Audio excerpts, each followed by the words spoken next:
halusin tehdä sellaista työtä, josta mä myös nauttisin, että mä en olisi siellä vaan sen takia, että saan rahaa siitä. No varmaan se, että Helsingin kaupungilla on niin paljon erilaisia työpaikkoja ja jotenkin tosi monipuolisia ja sitten niin oli paljon niitä paikkoja. Mua innosti hakemaan Helsingin kaupungille kiinnostavat ja mun koulutusta tukevat työtehtävät.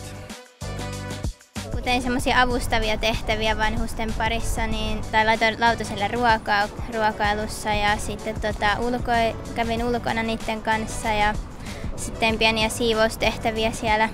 No mun kesätyöpäivä koostuu toimistotyöskentelystä kaupunkiympäristötalossa Helsingin Kalasatamassa kuin sitten kentällä tehtävästä valvontatyöstä kaduilla ja puistoissa.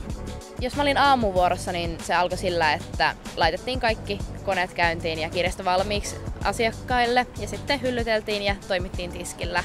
Ja sitten iltavuorossa päivän lopuksi vaan suljettiin kassa ja ovet kiinni ja kävijämäärät ylös. No ensinnäkin täytyy sanoa, että ihan parasta on meidän huipputiimi meidän yksikössä. Että aina saa apua, jos sitä tarvii. Sai oppia paljon uutta ja sai jotenkin nähdä, millaista se vanhusten arkikin on ja tutustua uusiin ihmisiin tietysti.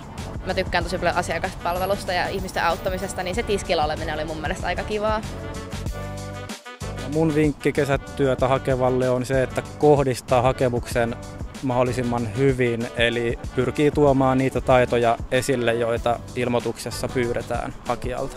Ehkä se, että kannattaa vaan olla oma itsensä siellä haastattelussa tai kun kirjoittaa niitä hakemuksia, että se yleensä auttaa sua saamaan sen työpaikan. Kannattaa vaan laittaa rohkeasti moneen paikkaan hakemuksia, vaikka se työ ei itse kiinnostaisi sua, mutta senkin avulla voi löytää vaikka tulevan ammatin. Että kannattaa vaan rohkeasti laittaa hakemuksia.